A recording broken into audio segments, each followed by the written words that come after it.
News देख रहे हैं आप और मैं हूं आपके साथ हितेंद्र। बुलेटिन का आगाज करेंगे। उत्तराखंड के चमोली में प्रकृति का कहर देखने को मिल रहा है और ग्लेशियर टूटने से भारी तबाही मच गई है। जिले के रैनी गांव के पास ग्लेशियर टूटा। प्रशासन की टीम मौके पर पहुंची और इस घटना को लेकर के प्रधानमंत्री, देश के गृह मंत्री और राज्य के मुख्यमंत्री सभी चिंतित हैं।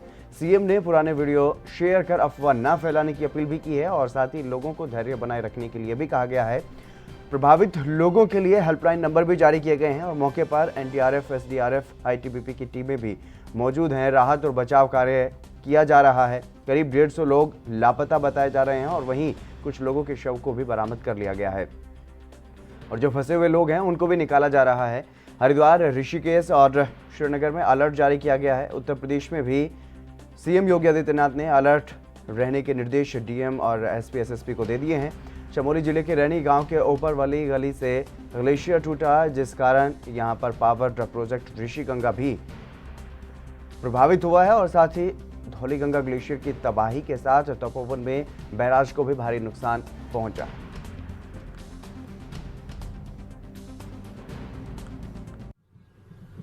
एनडीआरएफ की 3 टीमें वहां पहुंच गई है।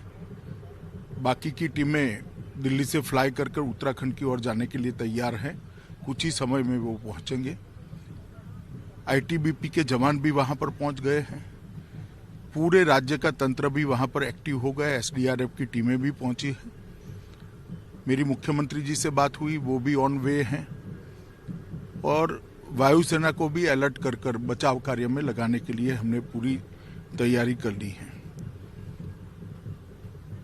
मैं उत्तराखंड की सभी निवासियों को आश्वस्त करना चाहता हूं कि नरेंद्र मोदी सरकार इस संकट की घड़ी में उत्तराखंड के साथ खड़ी है और हर संभव मदद देकर इस संकट से जल्दी उत्तराखंड बाहर आए और आम जनजीवन पहले की तरह शुरू हो जाए। इस दिशा में हमारे प्रयास है। मानव क्षति के बारे में कह पाना कुछ कठिन है, लेकिन अभी जो पानी की तीव्रता है वो चमोली तक पहुंचते काफी कम हो गई है। लेकिन जो रेलवे का काम चल रहा है, अलर्ट करके उनको वहां से खाली करा दिया गया है। जो नदी के किनारे जो लोग हैं उनको अलर्ट करके उनको वहाँ खाली करा दिया गया है। जो रिवर राफ्टिंग होती है उसको बंद करा दिया गया है और जो टेहरी बांध से पानी रोकने को कहा गया है। श्रीनगर जो बांध है उस पर पानी खोल देने को कहा है ताकि जो एवलांच का जो पानी आ रहा है उससे क्षति कम से कम। एनडीआरएफ से दिल्ली बात हो गई है, गृह सचिव से, गृह मंत्री जी अभी जहाज में है, अभी थोड़ी देर में उनसे भी बात करूंगा और उन्होंने पूरे सहयोग के लिए कहा है। उन्होंने कहा एनडीआरएफ भेजना है या किस तरह की जरूरत है तो हम उसके लिए भारत।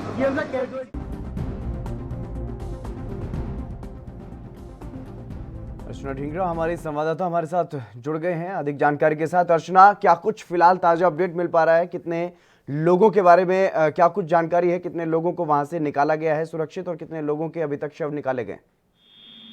जी हितेंद्र जी, जैसा कि आपको बताना चाहूंगी, अभी तो शव की तलाश जारी ही है जी। और आपको बताना चाहूंगी जैसा डर का माहौल यहाँ पे निचले हिस्से में थी, ये आपको बताना चाहेंगे कि ऋषिकेश और हरिद्वार में जो डर का माहौल था, लोगों में भय बना हुआ था, उससे जब हमारे डीजीपी अशोक कुमार जी ने बयान दिया तो उसके बाद लोगों का डर खत्म हुआ। जी जितेंद्र जी। फिलहाल क्या कुछ राहत की खबर सामने आ रही है? किस तरीके से पानी का बहाव कम हो रहा है? राहत का कार्य जारी है अभी।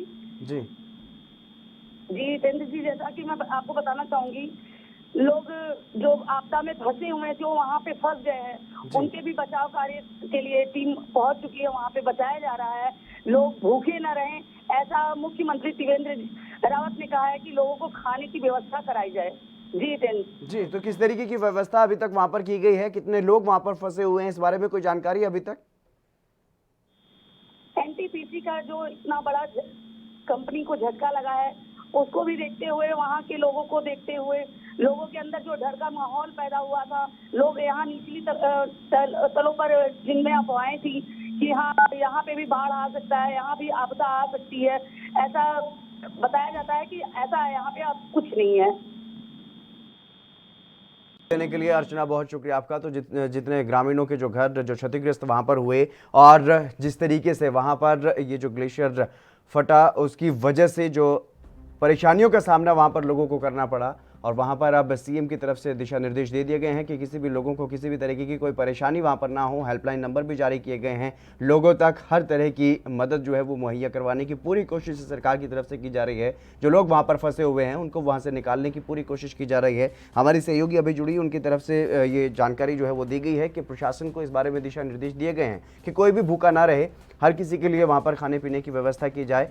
देश के गृह मंत्री और प्रधानमंत्री ने भी इस पर चिंता जाहिर की है और उन्होंने आश्वासन दिया है प्रदेश सरकार को कि हर तरह की मदद के लिए सरकार तैयार है। और ये हेल्पलाइन नंबर जो जारी किए गए हैं, वहां पर अगर कोई भी फंसा हुआ है तो उनके लिए भी हेल्पलाइन नंबर जारी किए गए हैं ताकि आम लोगों को वहां पर मदद जो है वो मुहैया करवाई जा सके। लेकिन साथ ही साथ सीएम त्रिवेंद्र सिंह रावत ने ये अपील की है आम लोगों से, क्योंकि पहले भी इस तरीके की घटनाएं जो है वो होती रही हैं और इससे भी भयानक स्थिति जो है वो देखने को मिली। तो ऐसे में कोई भी पुराना वीडियो शेयर करके अफवाह ना फैलाए, लोगों में भ्रांति ना फैलाए, डर ना फैलाए, इस तरीके की अपील की गई। और राहत की बात भी ये कहीं ना कहीं सामने आ रही है कि अब पानी का बहाव जो है वो कम होता हुआ दिखाई दे रहा है।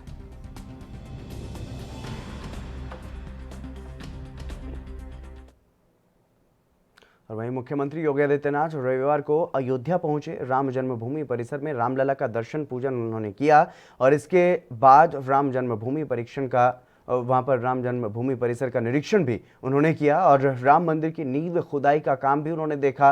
मुख्यमंत्री योगी आदित्यनाथ हनुमानगढ़ी में दर्शन पूजन के बाद मणिराम दास की छावनी में राम जन्मभूमि तीर्थ क्षेत्र ट्रस्ट के अध्यक्ष महंत नृत्य गोपाल दास से भी उन्होंने मुलाकात की। महंत पिछले कई दिनों से अस्वस्थ चल रहे हैं और उनका हालचाल सीएम ने जाना।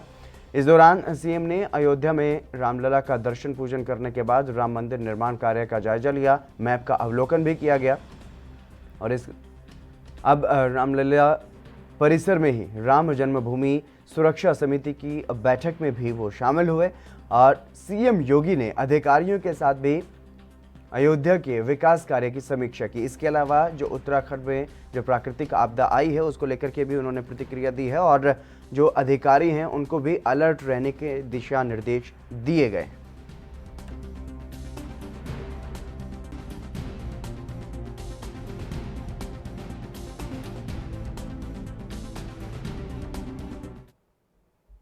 गौरव हमारे संवाददाता हमारे साथ जुड़ गए हैं अयोध्या से। गौरव, क्या कुछ जानकारी है, किस तरीके से आज सीएम का कार्यक्रम रहा और क्या कुछ दिशा निर्देश सबसे पहले आपसे जानेंगे जो कि प्राकृतिक आपदा उत्तराखंड में आई है, क्योंकि गंगा उत्तर प्रदेश से भी बहती है, तो वहां पर किस तरीके की स्थिति और क्या कुछ दिशा निर्देश सीएम की तरफ से दिए गए?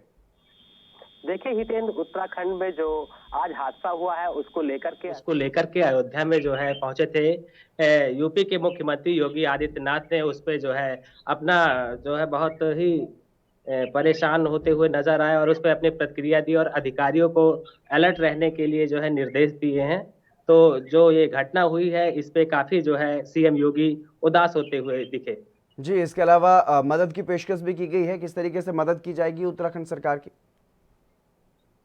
देखिए, योगी सरकार ने सीधे तौर पर कहा है कि जो उत्तराखंड में ये आपदा आई है उसमें उत्तर प्रदेश के मुख्यमंत्री अपना अहम योगदान रखेंगे।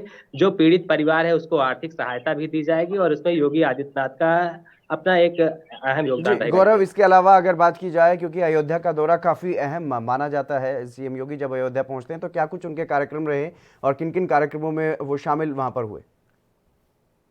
देखिए हितेंद्र, आज योगी आदित्यनाथ अयोध्या में जो है समीक्षा बैठक को लेकर के 4 घंटे तक रहे और सर्वप्रथम उन्होंने रामलला और हनुमानगढ़ी का दर्शन पूजन किया। उसके बाद वो मणिराम दास छावनी पहुंचे जहां नित्य गोपाल दास की तबीयत काफी बिगड़ी हुई थी, उनकी भी जानकारी ली। उसके बाद वो राम कथा पार्क पहुंचे और राम कथा पार्क में पहुंचने के बाद सभी विभाग के प्रमुख सचिवों के साथ उन्होंने बैठक की।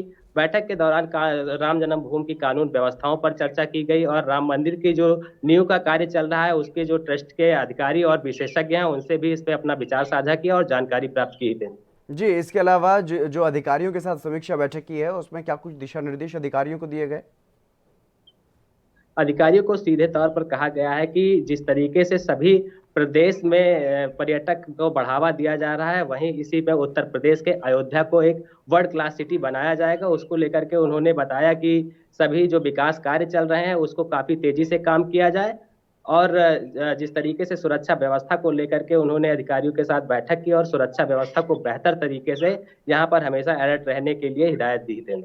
जी, इसके अलावा अगर बात की जाए, क्योंकि राम मंदिर का निर्माण अब शुरू हो चुका है, तो उसके अलावा जो विकास कार्य हैं उनकी भी समीक्षा की गई है सीएम की तरफ से। क्या कुछ दिशा निर्देश दिए गए हैं और कौन कौन से महत्वपूर्ण परियोजनाओं पर चर्चा की गई? देखिए, सर्वप्रथम जो यहाँ अयोध्या में बन रहा है हवाई जहाज सर्वेक्षण को लेकर के उन्होंने अधिकारियों के साथ बैठक की और उसमें काम को तेजी लाने के लिए कहा, और जिस तरीके से यहाँ पर मठ मंदिर का कार्य चल रहा है और नदी पर जो तमाम प्रकार की जो बहती हुई नदियां हैं उस पे जो घाट है उसका सौंदर्यीकरण और मठ मंदिर जैसे तमाम जो है घूमने वाले और पर्यटक के स्थान है, वहां पर साफ सफाई को लेकर के नगर निगम की व्यवस्था को लेकर के तमाम चीजों को देखते हुए उन्होंने निरीक्षण किया। निरीक्षण के दौरान सभी अधिकारियों को बेहतर तरीके से स्वच्छ और सुंदर राम नगरी को बनाने के लिए अहम बैठक कर सबको योगदान दिया है। जी, इसके अलावा अगर बात की जाए, क्योंकि सीएम योगी जब अयोध्या पहुंचे तो वहां पर किस तरीके की स्थिति देखने को मिली, अधिकारियों में किस तरीके का वहां पर एक जो नजरिया है वो देखने को मिला?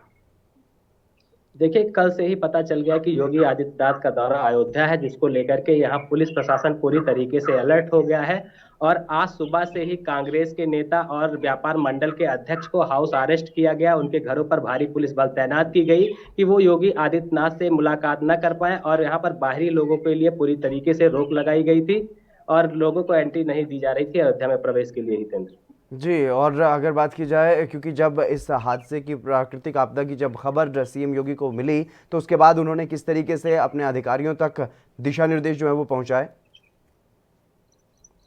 जिस तरीके से उत्तराखंड में हादसा हुआ उसकी सूचना मिलते ही वो काफी दुखी दिखाई पड़े, और इसकी जो है अधिकारियों से इसके संबंध में उन्होंने बताया कि उत्तराखंड की जो घटना हुई है उसको लेकर के अधिकारियों से कुछ देर तक जो है इस पे दुखी होते हुए अधिकारी भी दिखे और काफी दुख प्रकट किया है। हितेंद्र जी गौरव, तमाम जानकारी देने के लिए बहुत शुक्रिया। तो अयोध्या पहुंचे आज यूपी के सीएम योगी आदित्यनाथ और वहां पर उन्होंने राम लला के दर्शन किए और राम मंदिर के निर्माण की जो गतिविधियां चल रही हैं उनको देखा, अवलोकन किया गया, नक्शा भी देखा राम मंदिर का, और इसके अलावा जो विकास कार्य किए जा रहे हैं, विकास की जो परियोजनाएं हैं अयोध्या में, क्योंकि साफ तौर पर वो यहाँ पर ये भी कहते हुए नजर आए कि अयोध्या पर पूरी दुनिया की नज़र है और अयोध्या का विकास एक नई तेजी के साथ अब आगे किया जा रहा है, और ऐसे में विकास को रफ्तार देने के लिए समीक्षा बैठक भी की गई है, अधिकारियों को उचित दिशा निर्देश भी दिए गए हैं। इसके अलावा जो उत्तराखंड में प्राकृतिक आपदा आई है, चमोली में जो हादसा हुआ, उसको लेकर के उन्होंने साफ तौर पर ये कहा है कि उत्तर प्रदेश की सरकार हमेशा तैयार है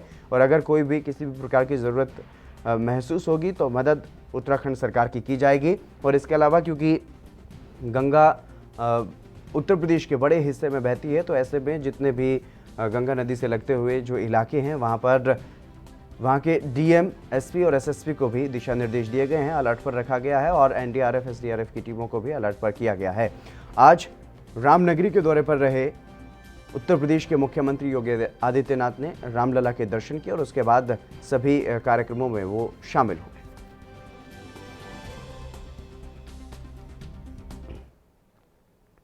वहीं पंजाब में नगर निकाय के चुनाव को लेकर के हर पार्टी अपना पूरा जोर लगा रही है।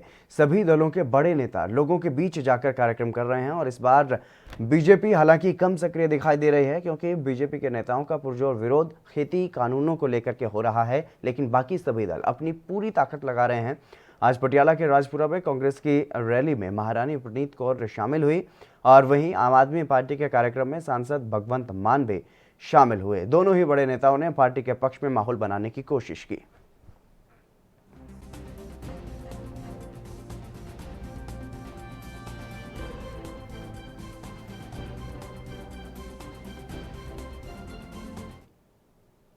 अविनाश कंबोज हमारे संवाददाता हमारे साथ जुड़ गए अधिक जानकारी के साथ। अविनाश, क्या कुछ जानकारी है इस बारे में, क्योंकि लगातार जिस तरीके से अगर बात की जाए निकाय चुनाव की तैयारियां चल रही हैं और सभी राजनीतिक दलों ने अपनी पूरी ताकत झोंक दी है, आज आमने सामने दिखाई दिए भगवंत मान और महारानी प्रणीत कौर।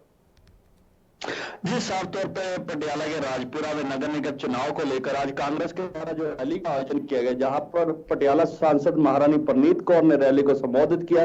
कहीं ना कहीं भारी रिजूम देखने को मिला है, महिलाएं और पुरुष भी काफी बड़ी गिनती में उस रैली में शामिल हुए। और दूसरी तरफ आम आदमी के पार्टी के द्वारा जो रोड शो किया गया, जिसे संबोधित किया है भगवंत मान ने, और काफी बड़ी गिनती में आम आदमी के कार्यकर्ता भी शामिल हुए। और अगर बात करें बीजेपी की, तो इक्का दिक्का ही लोग दिखाई दिए जो कैंडिडेट थे, लेकिन प्रचार जोरी से किया जा रहा है। और दूसरी तरफ अगर बात करें तो अकाली दल के जो उम्मीदवार है, एक दूसरे पर जो इल्जामबाजी है उसका भी दौर देखने को मिला। लेकिन देखना होगा 14 तारीख को कि लोग किसके हक में जो वोटें हैं वो डालकर उसे जिताते हैं। लेकिन कहीं ना कहीं राजनीति का जो माहौल है वो गर्मा गर्मी का जो माहौल बनता है, अखाड़ा दिखता नजर आ रहा था। कहीं ना कहीं आज जो दोनों ही पार्टियों के जो बड़े नेता थे, अगर बात करें कांग्रेस की पटियाला से सांसद महारानी परनीत कौर ने राजपुरा में जो रैली को संबोधित करते हुए कार्यकर्ताओं को बात गिनाई कि पंजाब सरकार के द्वारा विकास जो किए गए हैं, आने वाले समय में हमारा जो उम्मीदवार जीतेगा और बड़ी तेजी के साथ राजपुरा में विकास किया जाएगा। दूसरी तरफ रोड शो किया गया, भगवंत मान जो आम आदमी पार्टी के सांसद द्वारा रोड शो किया गया पूरे राजपुरा में, और लोगों को जागरूक करते नजर आए कि जो विकास की वो उम्मीद करते हो, विकास आम आदमी पार्टी करेगी और उनके उम्मीदवार ही जो जीत के चुनाव वो तेजी के साथ विकास करेंगे। लेकिन देखना होगा 14 तारीख को लोग किसके हक में वोटें डालकर उसे जिताते हैं। जी, इसके अलावा क्या कुछ महत्वपूर्ण संदेश देते हुए नजर आए दोनों ही नेता, क्योंकि किसान आंदोलन भी चल रहा है और ऐसे में बीजेपी का विरोध अगर खासतौर पर बात की जाए तो किसान आंदोलन की वजह से, किसान कानूनों की वजह से ही हो रहा है, और ऐसे में इस मुद्दे को भुनाने की पूरी कोशिश सभी विपक्षी दलों की तरफ से की जा रही। देखिए, कहीं ना कहीं जो किसानी के मुद्दे पर तो चर्चा नहीं की गया, लेकिन एक दूसरे पर जो बयानबाजी है वो जोरों से करते रहे। कहीं ना कहीं जो अगर आम आदमी पार्टी की बात करें तो उनका कह रहा है जब से सरकार बनी है कांग्रेस की तब से विकास नहीं हुआ। 4 साल की बात करेंगे, 4 साल के कार्यकाल में राजपुरा में कोई भी विकास नहीं किया है। गलियां टूटी पड़ी है, सीवरेज की प्रॉब्लम है, पानी की प्रॉब्लम है। इस किल्लत से लोग जूझ रहे हैं। इन्हें किल्लत से जो राहत है वो आम आदमी पार्टी दिलाएगी। लेकिन दूसरी तरफ पटियाला से सांसद महारानी परनीत कौर जो कांग्रेस के उम्मीदवार के हक में प्रचार करने के लिए वहां रैली को संबोधित कर रहे थे, उनका कहना है कि हमने तेजी के साथ 4 साल में विकास किया है और आने वाले समय में भी तेजी के साथ विकास करेंगे। लेकिन देखना यही होगा कि 14 तारीख को लोग किसके हक में वोटें डालकर उसे वहां जिताते हैं। बिल्कुल, इसके अलावा अगर बात की जाए, दोनों ही नेताओं ने जिस तरीके से एक दूसरे पर वार पलटवार किया है, तो वहां पर दोनों ही जो कार्यक्रम थे, दोनों पार्टियों के जो कार्यक्रम थे, उसमें लोगों में किस तरीके का उत्साह वहां पर देखने को मिला, लोगों की तरफ से क्या कुछ प्रतिक्रियाएं सामने आई? देखिए, कहीं ना कहीं जो लोग थे, अगर बात करें आम आदमी की पार्टी के जो वर्कर थे उनके साथ जो रोड शो में शामिल थे, और दूसरी तरफ कांग्रेस के जो रैली थी उसमें भी कांग्रेस के जो लोग थे वो शामिल थे। अगर बात करें तो जमीनी स्तर पर जो लोग हैं उनका कहना है कि बातें बहुत ज्यादा करते हैं, जब विकास की बारी आती तो विकास कोई भी पार्टी नहीं करती। 10 साल अकाली दल की सरकार रही तब भी विकास नहीं हुआ राजपुरा में। अब 4 साल कांग्रेस को हो चुके हैं, लेकिन यहाँ पर विकास भी बहुत कम हुआ है। लेकिन सड़कें टूटी पड़ी है, सीवरेज और पानी की किल्लत से लोग जूझ रहे हैं राजपुरा के। लेकिन यही चीज देखने को मिलेगी 14 तारीख को कि लोग किसके हक में वोट डालकर उसे जिताते हैं। कहीं ना कहीं भगवंत मान से हमने बात करने की कोशिश की, रोड शो के दौरान वो मीडिया से बचते नजर आए। मीडिया के जो सवाल थे उन पर भी कोई बात बोलने को तैयार नहीं थी। रोड शो बड़ी उन माया पे सड़कों पे, लेकिन मीडिया के सामने एक भी लफ्ज जो भगवंत मान ने नहीं बोला, मीडिया से दूरी बना के रखी। ये भी एक सवाल खड़ा होता था क्योंकि मीडिया से दूरी बना के भगवंत मान ने रखी है राजपुरा में आज। जी बिल्कुल अविनाश, इसके अलावा क्योंकि कैप्टन अमरिंदर सिंह का गृह क्षेत्र है पटियाला, और पटियाला में ही राजपुरा भी आता है, तो ऐसे में कहीं ना कहीं यहाँ पर जो माहौल है वो पूरा गर्मा गर्म रहने वाला है। जी, कहीं ना कहीं जो पूरा माहौल है, पंजाब के मुख्यमंत्री का जो शाही शहर पटियाला की बात करें या हल्का राजपुरा आता है, नाभा आता है, तो ये दोनों ही हल्के जो है मुख्यमंत्री के अपने हल्के पड़ते हैं और गर्मा गर्मी का जो अखाड़ा है वो बन चुका है। आने वाले समय में जिस प्रकार से एक दूसरे पर इल्जामबाजियां लग रही हैं, अकाली दल का कहना है कि हमें धमकाया जा रहा है, वही आम आदमी पार्टी के द्वारा रोड शो किए जा रहे हैं, कहीं ना कहीं निशानेबाजी है वो चल पड़ी है और गर्मा गर्मी का माहौल जो है अब भगता नजर आ रहा है। लेकिन 14 तारीख को हर एक की निगाह है कि लोग किसको जिताते हैं और किसके हक में वोटें डालते हैं। जी, अगर बात की जाए आम आदमी पार्टी की तो भगवंत मान रहे और कांग्रेस से परनीत कौर रही, लेकिन इनके अलावा और कौन कौन से क्षेत्रीय बड़े नेता वहां पर मौजूद रहे? दोनों ही पक्षों ने जिस तरीके से अपने पक्ष में कहीं ना कहीं माहौल बनाने की कोशिश की राजपुरा में। देखिए, बात करें अगर कांग्रेस की, तो कांग्रेस के जो हल्का राजपुरा के विधायक थे हरजाल सिंह कंबोज, वो भी शामिल रहे। हल्का घनौर के विधायक से मदन लाल जलालपुर कांग्रेस के, वो भी शामिल रहे। और दूसरी बार अगर बात करें तो आम आदमी पार्टी के तो भगवंत मान, मुख्य चेहरा जो भगवंत मान थे सांसद संगरूर से, वो शामिल रहे। और उनके साथ काफी बड़ी गिनती में जो लोग थे वो शामिल रहे। और रोड शो जो किया है उन्होंने मोटरसाइकिल और गाड़ियों पर पूरे राजपुरा में जो प्रचार किया है, लोगों को जागरूक करने की कोशिश की है। लेकिन वही बात आ जाती है, अगर लोगों की निगाह है जो 14 तारीख पर टिकी हुई है, 14 तारीख को लोग किसके हक में वोट डालकर उसे जिताते हैं। लेकिन कहीं ना कहीं लोग ये कहते नजर आए कि वोटें मांगने के वक्त ये लफ्ज कुछ और होते हैं, जीतने के बाद इनका जो कार्यकाल होता है वो कुछ और असर होता है। क्योंकि कह देते हैं कि विकास तेजी के साथ होगा, लेकिन विकास होता नहीं है, जिसके कहीं ना कहीं मायूसी लोगों के चेहरों पर देखने को मिली है। अविनाश, विकास की बात बार बार की जाती है, सभी पार्टी की तरफ से की जाती है, लेकिन क्या कुछ एजेंडा कोई तय किया गया जिसके बारे में लोगों तक कोई जानकारी पहुंचाई जा रही हो? देखिए, लोगों से एजेंडा यही, उन्होंने किस विकास जो है इस बार वो जो मुद्दे पर इलेक्शन लड़ रहे हैं, सीवरेज और पानी और सड़कें, हर बार नगर निगम के चुनाव होते हैं तो यही एजेंडा रखा जाता है कि लोगों को कि हम सीवरेज, पानी और सड़कें का विकास बहुत तेजी के साथ करेंगे। स्ट्रीट लाइट जो सड़कों पे है वो तेजी के साथ होगा। लेकिन कहीं ना कहीं जब जीतने के बाद ये चीजें सामने देखने को नहीं मिलती। कहीं ना कहीं लोग ये चीजें बोलते भी नजर आ रहे थे, जीतने के बाद जो यहाँ का काउंसलर बनता है वो काम नहीं करता है। इस बार लोग जो है वो अपना मन बना चुके हैं। देखना होगा 14 तारीख को किसके हक में वोटें डाल के वो उसे जिताते हैं। जी अविनाश, जिस तरीके से आपने बताया कि पानी सीवरेज की जो समस्या वो अहम रहने वाली है, लेकिन कहीं ना कहीं राजपुरा एक ऐसी जगह है जो पीछे कुछ समय पहले की अगर बात की जाए तो काफी चर्चा में रहा है अवैध शराब को लेकर के। क्या इस मुद्दे पर कोई बात हो रही है? देखिए, इस मुद्दे को लेकर कहीं ना कहीं आम आदमी के द्वारा निशाना साधा गया और अकाली दल भी निशाना साधता रहा कि 4 साल में हमेशा ही जो राजपुरा है मेन लिस्टों में रहा है। अगर शराब माफिया की बात करें, माइनिंग की बात करें, अब जो अभी थोड़े दिन पहले ही एक गैंग पकड़ा गया है काफी बड़ी गिनती में। लेकिन कहीं ना कहीं अब पीछे भी रेड हो चुकी है, बनूड़ के पास भी हुआ है, तो कहीं ना कहीं नशा माफिया जो है वहां पर जो पूरा कैम हो चुका है। लेकिन कहीं ना कहीं उस पर अंकुश लगाने पर सरकार कहीं ना कहीं चूकती नजर आ रही है। तो कहीं ना कहीं इस चीज को भी लेकर जो विपक्षी धर है, आम आदमी की बात करें, अकाली दल की, तो कहीं ना कहीं सरकार को घेरता नजर आ रहा है। और इसका प्रचार भी जोरों से गली मोहल्लों में करते नजर आ रहे थे राजपुरा में। जी अविनाश, और अगर यहाँ पर बीजेपी की बात की जाए, क्योंकि बीजेपी का जो खेमा है वो इस बार कहीं ना कहीं शांत शांत सा नजर आ रहा है, तो क्या कुछ वजह है किस तरीके से बीजेपी के नेता अपने उम्मीदवारों को उतारने की कोशिश कर रहे हैं चुनाव में? देखिए, कहीं ना कहीं बीजेपी के द्वारा जो है साफ तौर पे कहीं ना कहीं जो किसानी आंदोलन का असर साफ तौर पे देखने को मिल रहा है। तो कहीं ना कहीं लोगों का बीजेपी की ओर ध्यान बिल्कुल भी नहीं है। क्योंकि ज्यादातर जो है बात करें अगर किसानों के हक में ही लोग, साफ आम पब्लिक भी किसानों के हक में ही बोलती नजर आ रही है। काले कानून रद्द नहीं हो रहे, जिसका असर साफ तौर पर बीजेपी के उम्मीदवार जो इक्का दुक्का देखने को हमें मिले थे, शांतिपूर्वक थे, लेकिन कोई प्रचार करते नजर नहीं आ रहे, कोई रोड शो नहीं दिख रहा था, कोई उनकी रैलियां नहीं दिख रही थी, कोई जनसभा नहीं दिख रही थी। तो कहीं ना कहीं इसका असर भी किसानी आंदोलन का बीजेपी पर पड़ता नजर आ रहा था। जी अविनाश, तमाम जानकारी देने के लिए बहुत शुक्रिया आपका। तो जिस तरीके से निकाय चुनाव की तैयारियां पंजाब में चल रही हैं, तो राजपुरा में 2 बड़े नेता देखने को मिले और दोनों ने एक दूसरे पर वार पलटवार जमकर किया। चलिए बढ़ेंगे अगली खबर की तरफ। समाजवादी पार्टी के नेता रामगोपाल यादव ने बीजेपी पर निशाना साधा है। राम मंदिर, किसान आंदोलन और चीन के साथ विवाद पर उन्होंने मोदी सरकार को घेरा।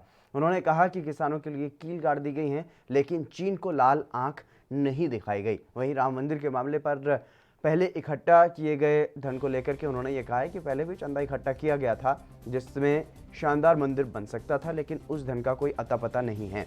और इसके अलावा उन्होंने ये भी कहा है कि जिस तरीके से बीजेपी हर दिन किसी न किसी तरीके से लोकतांत्रिक मर्यादाओं का उल्लंघन करती है, उससे ऐसा लगता है कि जल्द ही इस देश में लोकतंत्र खत्म हो जाएगा।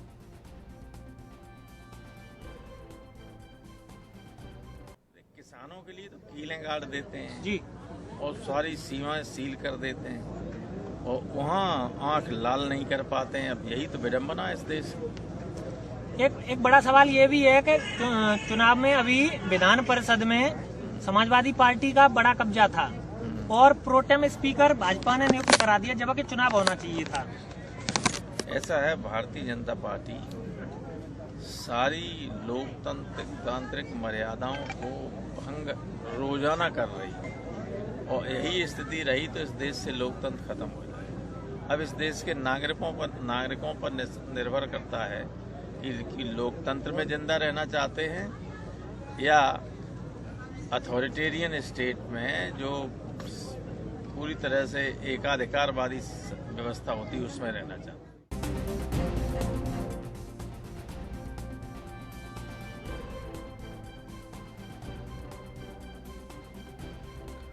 समाजवादी पार्टी के नेता रामगोपाल यादव ने मोदी सरकार पर निशाना साधा है और भारतीय जनता पार्टी को आड़े हाथ लेते हुए उन्होंने ये कहा है कि बीजेपी लोकतंत्र का हनन कर रही है और अगर ऐसा ही रहा तो जल्द ही लोकतंत्र देश में खत्म हो जाएगा।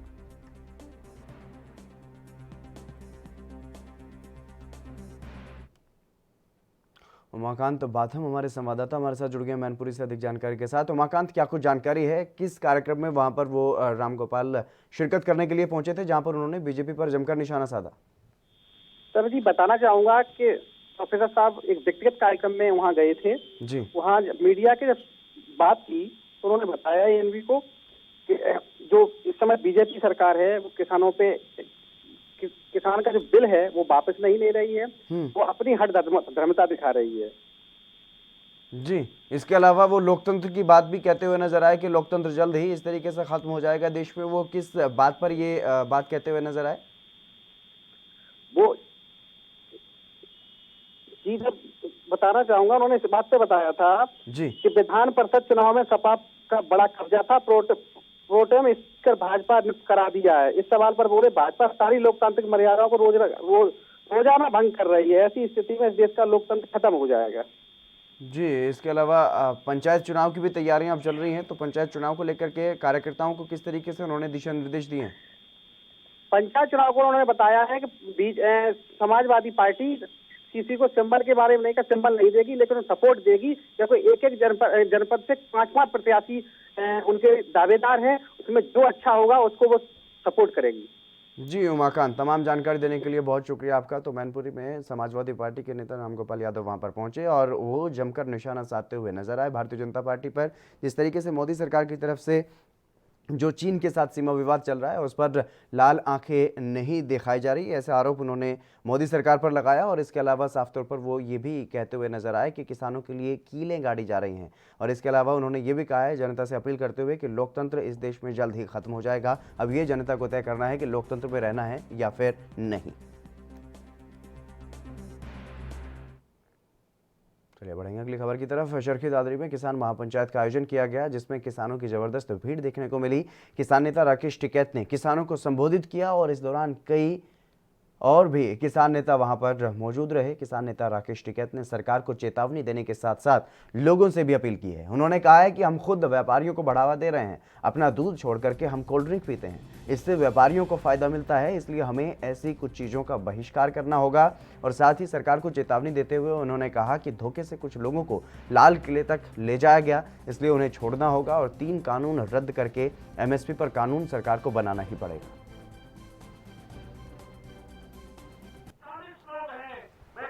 देता हूँ, इनको सलाम करता हूँ मैं कि एक भी कमजोर कड़ी नहीं है। हमारा मंच भी वही रहेगा, हमारे पंच भी यही रहेंगे। फसलों के फैसले किसान करेगा, सरकार के फैसले पंच करेंगे। न पंच बदले जाएंगे, न मंच बदले जाएंगे। अभी जो नौजवान मेरे यहाँ पे है, इसने बिल वापसी की बात करी है, अगर इसने गद्दी वापसी की बात कर दी तो क्या होगा?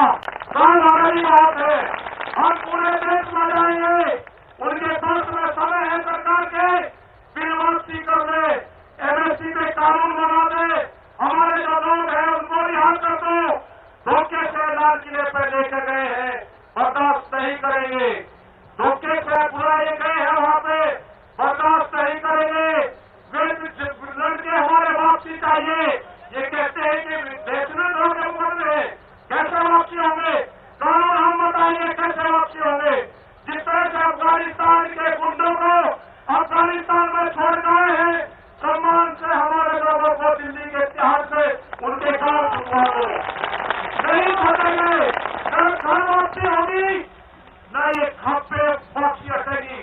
आपका सहयोग चाहिए, ये बर्बाद होगी मोदी सरकार।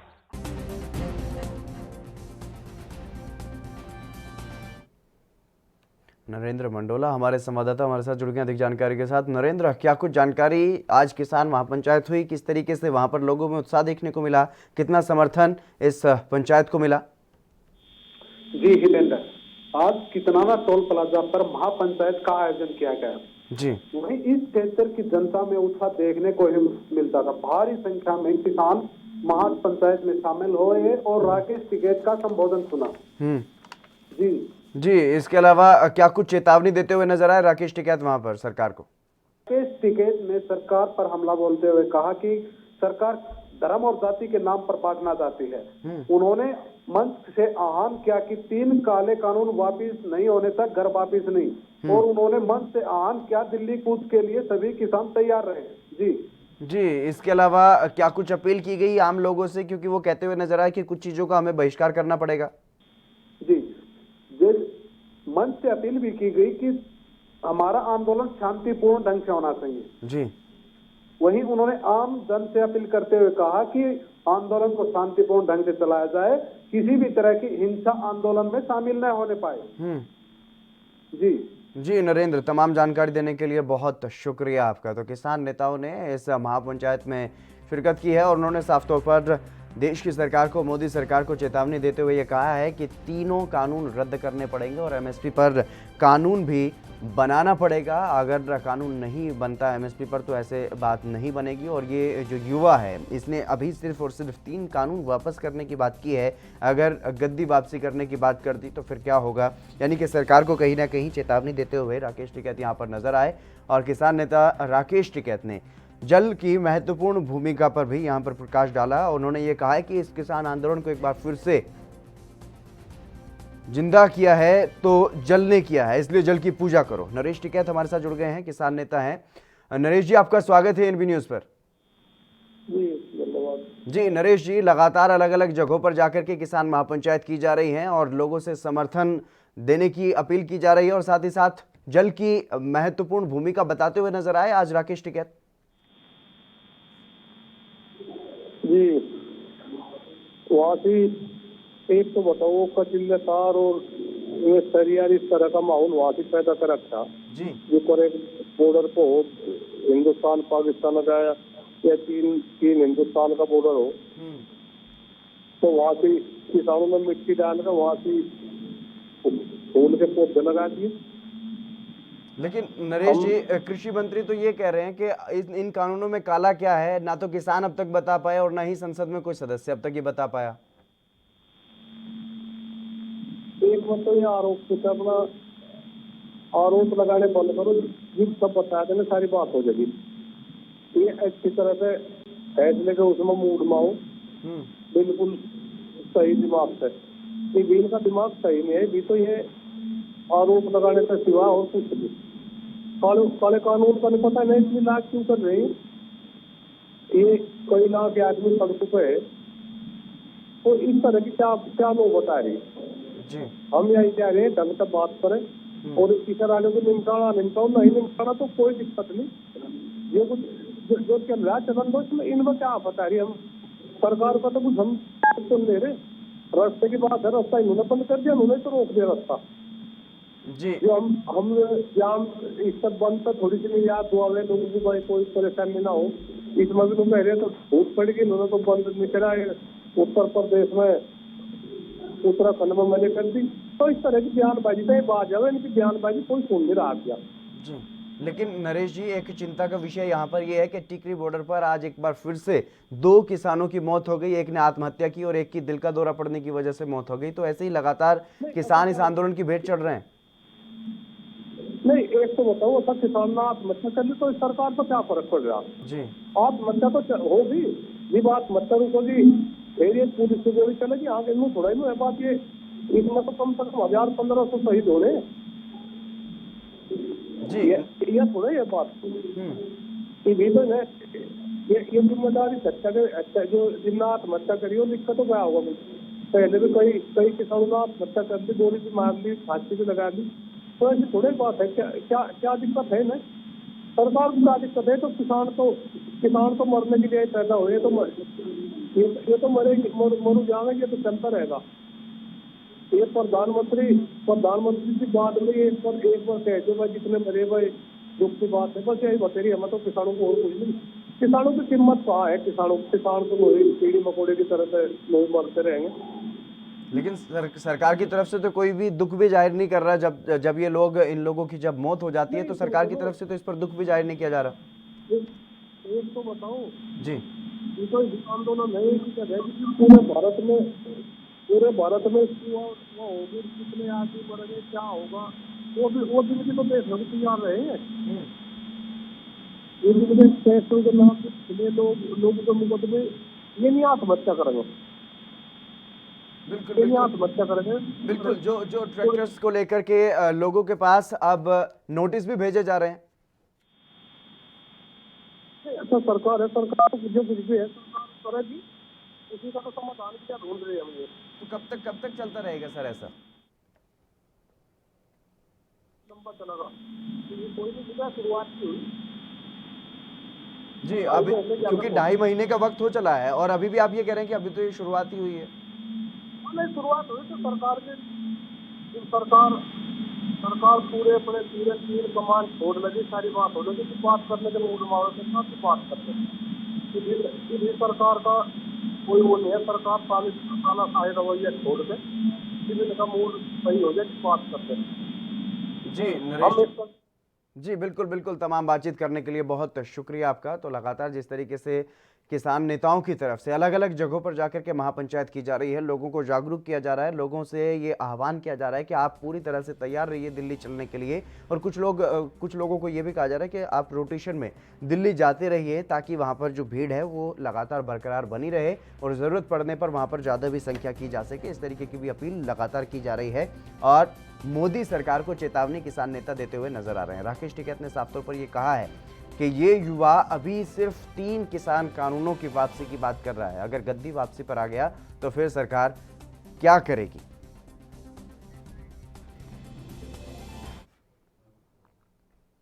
वहीं पंजाब के भटिंडा में भी आर्य समाज चौक में छोटे छोटे बच्चों ने किसानों के हक में धरना लगाया। 5 साल से लेकर के 15 साल के बच्चे ने हाथ में तख्तियां पकड़कर किसानों के हक में आवाज उठाई, खुद ही स्टेज संभाली और कहा कि हम अपना स्कूल छोड़कर आज किसानों के हक में उतर आए हैं और केंद्र सरकार से ये मांग की गई है कि 3 खेती कानूनों को रद्द किया जाए। छोटे छोटे बच्चों ने किसानों के हक में कविताएं भी सुनाई।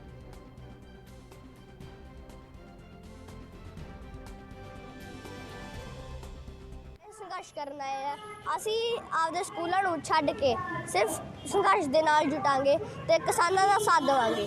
ਕਾਲੇ ਕਾਨੂੰਨ ਰੱਦ ਕਰਨ ਲਈ ਅਸੀਂ ਮਰ ਵੀ ਜਾਵਾਂਗੇ ਪਰ ਸਾਨੂੰ ਕੋਈ ਦਰਦ ਨਹੀਂ। ਕਿਸਾਨ ਸੰਘਰਸ਼ ਜਿੰਦਾਬਾਦ।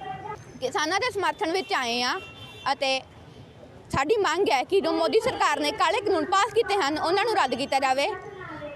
ਕੀ ਹੋਰ ਕੀ ਕੀਤਾ ਸਟੇਜ ਨੂੰ ਸੰਭਾਲੀ? ਅਸੀਂ ਆਪ ਹੀ ਸਟੇਜ ਸੰਭਾਲੀ ਹੈ। ਅਸੀਂ ਨਾਲ ਦੀ ਨਾਲ ਪੜ੍ਹਾਈ ਵੀ ਜਾਰੀ ਰੱਖਾਂਗੇ ਤੇ ਨਾਲ ਦੀ ਨਾਲ ਕਿਸਾਨੀ ਅੰਦੋਲਨ 'ਚ ਵੀ ਆਪਣਾ ਸਾਥ ਦੇਵਾਂਗੇ। खबरदार मोदी खबरदार, तोड़ देना है तेरा हंकार। किसान देश दा जाग पिया है बन के देश दा पहरेदार। अंबानी दे तू कहे कहा है काले 3 कानून बनाए। खोन लई जमीन जटा दी कटिया हथ कंडे अपनाए। किसानों ने फिर मते पकाए मुख मारक सब बंद कराए। बीजेपी दे आगू भी फिर घेर घेर के करी बहाए। फिर भी साडी सुनी ना गल ना कोई किता मसला हल। अपना रोज दिखाने लई फिर चाले पाते दिल्ली वल। फिर साडे नाल लैंड लई टक्कर मूरे हो गया तेरा खट्टड़। बहुत तड़िके लाए उसने रोल दिते ओदे भी तप्पड़। थे संघर्ष ਕਰਨ ਆਏ ਆ ਕਿਸਾਨਾਂ ਦੇ ਹੱਕ 'ਚ ਤੇ ਅਸੀਂ ਆਪਦੀ ਪੜ੍ਹਾਈ ਨੂੰ ਛੱਡ ਕੇ ਇੱਥੇ ਆਏ ਆ ਕਿਉਂਕਿ ਮੋਦੀ ਸਰਕਾਰ ਦੇ ਕਾਲੇ ਕਾਨੂੰਨ ਰੱਦ ਕਰਨ ਲਈ। ਮੈਂ ਇਸ ਧਰਨੇ 'ਚ ਇਸ ਲਈ ਸ਼ਾਮਿਲ ਹੋਇਆ ਕਿ ਮੋਦੀ ਦੀ ਸਰਕਾਰ ਨੇ ਜੋ ਕਾਲੇ ਕਾਨੂੰਨ ਬਣਾਏ ਹੈ ਇਹ ਜਲਦ ਤੋਂ ਜਲਦ ਰੱਦ ਹੋ ਸਕਣ। ਜੋ ਇਹ ਕਿਸਾਨੀ ਅੰਦੋਲਨ ਚੱਲ ਰਿਹਾ ਹੈ ਇਹ ਸਾਨੂੰ बहुत दुख दे रहा है। तो मोदी सरकार है जो ये बहुत जुल्म कर रही है किसानों पे।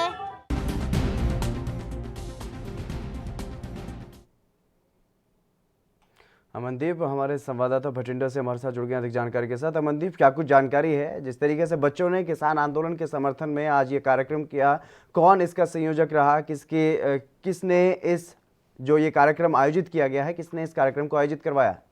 जी हितेंद्र, बताना चाहेंगे कि लोक मोर्चा नाम का एक मंच बना हुआ है जिनके द्वारा बड़ी संख्या में आज बच्चों को इकट्ठा किया गया था। इसी के चलते शहीद भगत सिंह चौक बठिंडा में यह प्रदर्शन किया गया, जिसमें 5 साल से लेकर 15 साल के बच्चों तक ने भाग लिया और उनके द्वारा जो बड़ी अच्छे तरीके से इस मंच को चलाया गया और छोटे छोटे बच्चों द्वारा किसानी पर गीत सुनाए गए, कविताएं सुनाई गई और केंद्र सरकार के खिलाफ जोरदार प्रदर्शन किया। जी, कितनी बड़ी संख्या में यहाँ पर बच्चों ने इस कार्यक्रम में हिस्सा लिया? सर, बताना चाहेंगे 100 के करीब छोटे छोटे बच्चे थे जिनके द्वारा इस प्रदर्शन में भाग लिया गया और केंद्र सरकार के खिलाफ जो है एक नाटक का भी मंचन इस दौरान किया गया।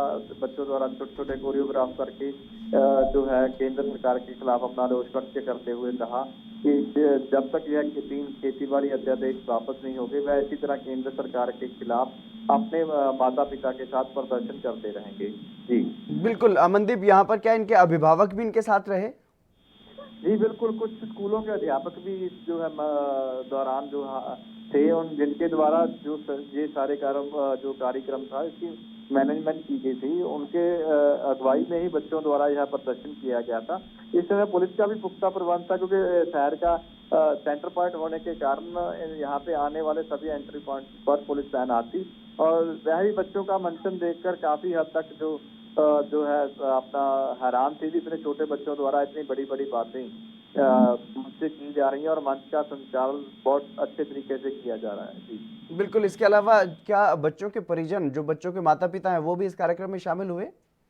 जी बिल्कुल, इस दौरान जो बच्चे के माता पिता भी इस प्रदर्शन में हाजिर थे, उनके द्वारा भी इन बच्चों का हौसला अफजाई की जा रही थी और उनके द्वारा भी यही कहा जाता कि जब यह काले कानून किसानों को मंजूरी नहीं है तो इनको केंद्र सरकार रद्द क्यों नहीं कर रही है, क्यों इतनी देर तक इसको जो है बढ़ाया जा रहा है प्रदर्शन को।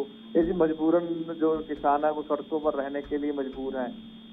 जी अमनदीप, हमने सुना जिस तरीके से बच्चे नसीहत देते हुए नजर आए मोदी सरकार को, तो अब अगर क्योंकि इस पूरे मसले पर लगातार आंदोलन जारी है और अभी तक कोई समाधान नहीं निकला, तो बच्चों की तरफ से क्या कोई चेतावनी दी गई मोदी सरकार को?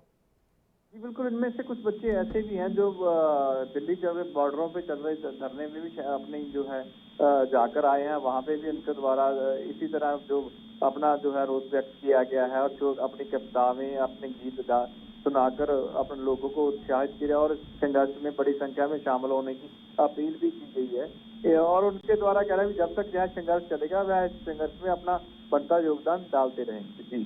जी अमनदीप, तमाम जानकारी देने के लिए बहुत शुक्रिया। तो ये छोटे छोटे बच्चे जो वहाँ पर भटिंडा में एक चौक पर इकट्ठा हुए और इन्होंने मोदी सरकार के खिलाफ वहाँ पर नारेबाजी भी की, कविताएं भी सुनाई, अपनी बात भी रखी और मोदी सरकार को नसीहत देते हुए ये कहा है कि हम अब यहाँ पर डरते नहीं हैं और यहाँ पर तब तक डटे रहेंगे जब तक मोदी सरकार इन कानूनों को वापस नहीं ले लेती है, तब तक इसी तरीके से जो प्रदर्शन है वो जारी रहेंगे।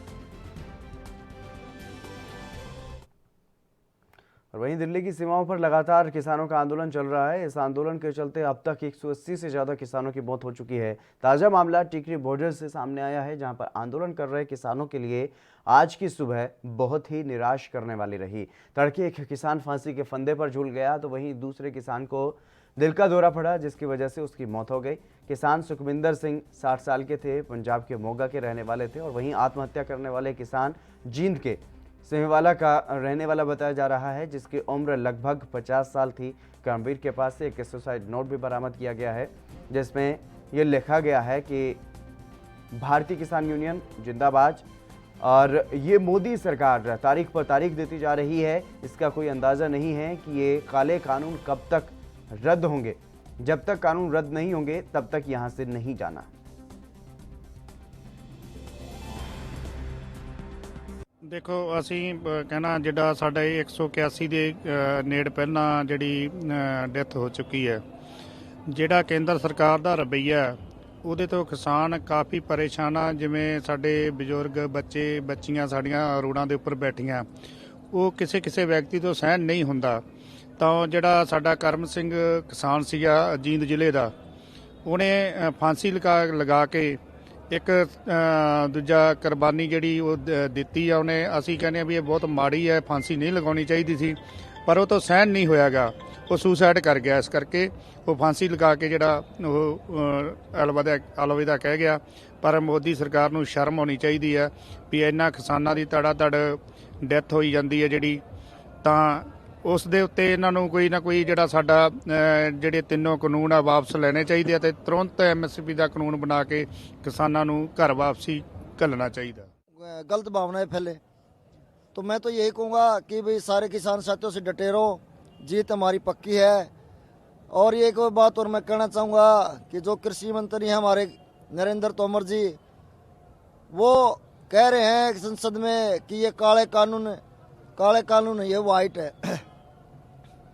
भाई 11 दौर की मीटिंग हो चुकी है मंत्री जी, आपको 11 दौर की मीटिंग में हमारे किसानों ने आगू साहिबा ने बता दिया भाई इनमें क्या कमियां हैं। तो कमियां थी तभी तो आप संशोधन कर रहे हो, अगर कमियां नहीं होती तो आप संशोधन क्यों करते? आपने तो 1.5 साल का प्रपोजल दिया भाई हम इसको आगे स्थगित कर देंगे, ये तो मैं मंजूर है ही नहीं, ये काले नहीं होते।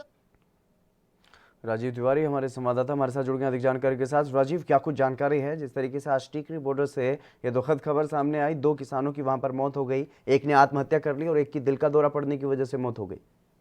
देखिए बिल्कुल जिस तरीके से लगातार किसानों के जो आंदोलन के अंदर किसानों की जो मौतें हो रही हैं वो कहीं ना कहीं ये संकेत दे रही है कि सरकार कहीं ना कहीं अड़ियल रवैया अपना रहे हैं और जिसकी वजह से कहीं ना कहीं इस तरीके की परिस्थिति बनती चली जा रही है। मगर जिस तरीके से बात करें टिकरी बॉर्डर की, तो टिकरी बॉर्डर पर जिस तरीके से कल शाम यानी रात को एक किसान ने जो अपने आप को सुसाइड कर लिया और सुसाइड के साथ साथ जो है सुसाइड नोट भी छोड़ा और उसके अंदर सरकार को कहीं ना कहीं जिम्मेवार ठहराने की कोशिश की गई। यहाँ तक कि ये भी कहा कि किसान संगठनों के जो किसान हैं वो लगातार प्रदर्शन को जारी रखें जब तक कि सरकार कृषि कानून को वापस नहीं लेगी, क्योंकि जिस तरीके से लगातार सरकार डेट पर डेट देती जा रही है यानी तारीख पर तारीख दे रही है और कहीं ना कहीं सरकार की जो मंशा है वो साफ जाहिर होती है। मतलब जिस तरीके से लगातार कहीं ना कहीं इस तरीके की परिस्थिति बन रही है, उसके बाद में एक किसान को हार्ट अटैक यानी दिल का दौरा पड़ा और उससे उसकी मौत हो गई। तो कहीं ना कहीं इस तरीके की परिस्थिति कई बार हो चुकी है, क्योंकि कई किसानों ने आत्महत्या कर ली, यहाँ तक सुसाइड भी नोट भी छोड़ा है और यहाँ तक कई बार ये भी देखने को सरकार को जिम्मेवार ठहराया गया हर बार। और कहीं ना कहीं इस तरीके की परिस्थिति दिक्कत जरूर है, मगर जिस तरीके से लगातार किसान आत्महत्या कर रहे हैं, अपने आप को सुसाइड कर रहे हैं और कहीं ना कहीं मौत को गले लगा रहे हैं और जिस तरीके से सरकार को जिम्मेवार ठहरा रहे हैं, तो उससे मंशा जारी जरूर होती है कि सरकार कहीं ना कहीं अड़ियल रवैया वाकई में ही अपना रही है। अगर इस तरीके का रवैया नहीं अपनाती तो शायद किसान इस तरीके से सड़कों पर नहीं मरते। मतलब जिस तरीके से लगातार सरकार लगभग कहीं रास्ता निकाल नहीं रही है और किसान जो है वो अभी तक बैठे हुए हैं, लगभग 72 दिन के करीब ज्यादा हो चुके हैं और कहीं ना कहीं दिक्कतें जरूर आ रही है। मगर किसान भी ठंड का सामना भी कर रहे हैं, बारिश का सामना भी कर रहे हैं, मगर सिर्फ सरकार से एक उम्मीद की जा रही है कि सरकार तीनों ही कृषि कानूनों को वापस ले। मगर कभी भी साफ किया जा रहा है सरकार की तरफ से कि कृषि कानून वापस नहीं होगा, जो प्रस्ताव दिया गया है उसी पर विचार करें बल्कि में किसान। मगर किसानों की तरफ से भी कहीं ना कहीं अब रणनीति बनाई गई है, यहाँ तक कि अक्टूबर तक के लिए अल्टीमेटम दे दिया है सरकार को, हम अक्टूबर तक के लिए प्रदर्शन जारी रखेंगे, चाहे वो चक्के जाम के द्वारा हो या फिर और कोई रणनीति हो। मगर तर्क सभी तरीकों से कहीं ना कहीं सरकार को घेरने की कोशिश की जा रही है किसानों के द्वारा। जी बिल्कुल राजीव, अब तो जो आखिरी बार जो प्रस्ताव केंद्र सरकार की तरफ से दिया गया है उसके बाद तो कोई बातचीत के लिए भी प्रस्ताव सरकार ने नहीं दिया। देखिए बिल्कुल सही कहा आपने, यहाँ पे समझना होगा क्योंकि सरकार ने 11 दौर की बातचीत की, उसके बाद में 12वें दौर के लिए कोई समय निर्धारित नहीं किया, यहाँ तक कि कोई डेट निर्धारित नहीं की गई। मगर जिस तरीके से सरकार ने लास्ट वक्त यानी कि जो 11वें दौर की बैठक थी और उसके बाद कहा कि हम प्रस्ताव देते हैं आपको कि 18 महीने के लिए इस कृषि कानून को रोक देते हैं ताकि आपको लगता है कि इस कृषि कानून से कोई फायदा नहीं है। मगर किसानों ने उसी वक्त यानी कि 11वें दौर की बैठक में ही क्लियर कर दिया कि हम इस प्रस्ताव से सहमत नहीं है, हमें सिर्फ सीधे कृषि कानून को वापस कराना है। तो कहीं ना कहीं जो 12वें दौर की बातचीत होनी चाहिए थी उसका कोई नतीजा नहीं निकला और ना ही नतीजा निकलता नजर आएगा, क्योंकि जिस तरीके से 12वें दौर की बैठक हुई ही नहीं और सरकार की तरफ से बार बार कहा गया कि आप प्रस्ताव जो दिया जा रहा है उसको मान लें। मगर जिस तरीके से प्रधानमंत्री नरेंद्र मोदी जी ने भी कहीं ना कहीं ये संकेत दिया कि हम एक फोन कॉल की दूरी पर है, प्रस्ताव जो दिया गया था वो अभी भी वही जैसा दिया गया था वैसा ही बना हुआ है और उसको अभी अभी हमने वापस नहीं लिया है। मगर कहीं ना कहीं किसानों ने भी साफ कर दिया फिर दोबारा से कि प्रधानमंत्री मोदी जी का नंबर हमारे पास नहीं है, आप हमें नंबर दीजिए तभी तो हम फोन करेंगे। तो कहीं ना कहीं सरकार और किसानों के बीच में जो बातचीत का दौर है वो बिल्कुल रुका हुआ, मगर कहीं ना कहीं संकेत यही मिल रहे हैं कि किसान भी चाहते हैं कि कोई रास्ता निकाला जाए और सरकार भी चाहती है रास्ता निकाला जाए, मगर पहल कोई नहीं कर रहा है, जिसकी वजह से दिक्कतें अभी बनी हुई है। मगर कहीं ना कहीं परिस्थिति इस तरीके की नहीं होनी चाहिए थी, क्योंकि सरकार को चुनने वाले भी आम जनता ही है और आम किसान ही है। अगर किसानों की परेशानी इस तरीके की बनी रहेगी तो सरकार को जो बिठाया गया है यानी सत्ता दी गई है तो वो किस लिए दी गई है। मगर कहीं ना कहीं सरकार को समझना होगा कि जनता के बारे में सोचे, चाहे वो कृषि कानून के द्वारा हो या फिर किसी और तरीके से हो, मगर जनता को सहमत करना होगा। जी राजीव, और वहीं अगर किसानों की बात की जाए, क्योंकि लगातार जिस तरीके से मौतों का आंकड़ा किसान आंदोलन के बीच बढ़ता हुआ नजर आ रहा है, लोग अभी भी सुसाइड जो है वो करते हुए नजर आ रहे हैं, तो ऐसे में किसानों में किस तरीके का माहौल वहां पर देखने को मिल रहा है? देखिए बिल्कुल जिस तरीके से लगातार जो किसानों का जो मौत का जो आंकड़ा वो जरूर बढ़ा, मगर ये भी यहाँ पे जाहिर है कि जिस तरीके से किसान अपने आप को खुद मौत के हवाले कर रहे हैं और यहाँ तक कि सरकार को जिम्मेवार ठहराया जा रहा है, क्योंकि कई बार सुसाइड नोट छोड़े गए हैं। वो कह सकते हैं जो कल रात को कह सकते हैं मौत हुई है उससे कहीं ना कहीं सुसाइड नोट छोड़ा गया था करम, और जो एक बाबा थे यानी संत जो थे उन्होंने भी कहीं ना कहीं सुसाइड नोट छोड़ा गया था, और भी किसानों की तरफ से जो सुसाइड नोट छोड़ा गया। मगर जिस तरीके से लगातार सरकार को जिम्मेवार बनाया जा रहा है उससे कहीं ना कहीं ये जाहिर जरूर होता है किसानों की परिवेश में कि ये सरकार अड़िया रवैया अपना रही है। सरकार एक कठोर रवैये के साथ साथ जनता के ऊपर जबरन इस तरीके की चीजें थोपने की कोशिश कर रही है, चाहे कृषि कानून हो या फिर और कई तरीका हो।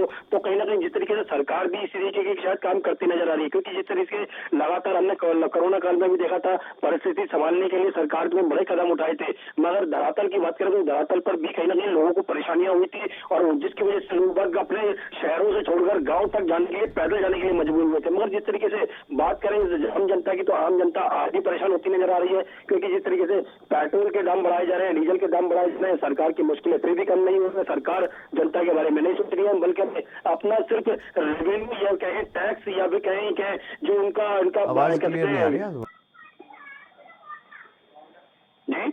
राजीव, तमाम जानकारी देने के लिए बहुत शुक्रिया आपका। तो लगातार अगर बात की जाए तो दिल्ली की सीमाओं पर जिस तरीके से किसानों का आंदोलन चल रहा है और किसान आंदोलन में आज एक बार फिर से 2 लोगों की मौत की खबर सामने आई है। और वहीं राजस्थान की राजधानी रायपुर में राज्य का जो सबसे बड़ा अस्पताल है सवाई मानसिंह चिकित्सालय, वहां पर आए दिन कोई ना कोई ऐसा मामला होता रहता है जिसकी वजह से ये अस्पताल सुर्खियों में रहता है। लेकिन इस बार यहाँ के कर्मचारियों के प्रदर्शन को लेकर के ये अस्पताल चर्चा में है, क्योंकि यहाँ काम करने वाले निविदा कर्मी कई मांगों जैसे कि नियमित किए जाने और पैसे सीधे खाते में डाले जाने जैसी मांगों को लेकर के क्रमिक अनशन पर बैठे हैं। काफ़ी लंबे समय से निविदा कर्मी हड़ताल पर हैं और उनका ये कहना है कि कोविड जैसी महामारी में अपनी जान को जोखिम में डालकर उन्होंने काम किया है, लेकिन उसके बदले में उन्हें सिर्फ 5,000 रुपये वेतन दिया जा रहा है। और धरने पर बैठी महिला कर्मचारियों का ये कहना है कि उनको नियमित किया जाए, अगर ऐसा नहीं होता तो अनशन जारी रहेगा।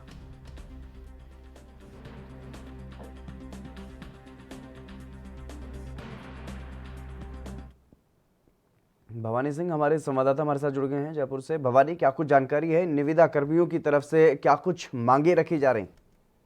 बिल्कुल इस मैं आपको बताना चाहूंगा, जयपुर का सबसे बड़ा सवाई मानसिंह अस्पताल जहां पर कई दिनों से धरने पर बैठे हैं, ये अपने जो भी ये लगे हुए निविदा अपने कर्मचारी, जिसमें कंप्यूटर ऑपरेटर से लेकर नर्सिंग स्टाफ भी है, और रही दूसरी बात जहाँ पे सफाई कर्मी जो है वो भी धरने पर बैठे हैं। उनकी मांग ये है कि आप ये ठेके पर लगे हुए जो ये ठेकेदार उनको हटाया जाए और हमें बिल्कुल ही नियमित किया जाए और हमारा पैसा है वो सीधा हमें खाते के जरूर हमें हमारे खाते में मिले। उनसे क्या होता है कि इन्होंने लोगों ने ये जो बैठे हैं धरने पर, इन्होंने बताया कि हमारा पैसा ठेकेदार के पास हो जाता है, ठेकेदार उसके अंदर से जो भी पैसा काट के हमें देता है, कभी तो कभी हमें पैसा पूरा मिलता ही नहीं। उसको लेकर ये पूरा ये धरना प्रदर्शन किया जा रहा है।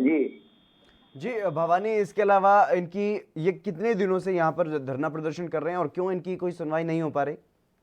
देखिए मैं आपको बताना चाहूंगा, ये कम से कम 5 दिन हो गए हैं धरने पे बैठे हुए, लेकिन अब ठेकेदार ने ये धरने पे बैठे जो अपने पहले से ये काम कर रहे थे, ये धरना कर रहे हैं, उनकी जगह इन्होंने जो ठेकेदार है उसने दूसरे कर्मचारियों को लगा दिया है।